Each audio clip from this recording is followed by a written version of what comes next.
সবার একজন মনের মানুষ, কাছের মানুষ থাকে, মন প্রাণ যার করিয়া ভালোবাসে তাকে।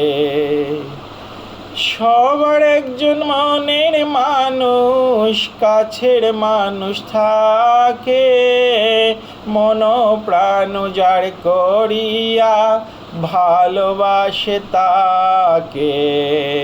ভালোবাসে যে যাহাকে, দুঃখ যেন দেয় না। ভালো লাগে যে যাহাকে, কষ্ট যেন দেয় না। আপন মানুষ কষ্ট দিলে মেনে নেয়া যায় না। মনের মানুষ কষ্ট দিলে মেনে নেয়া যায় না।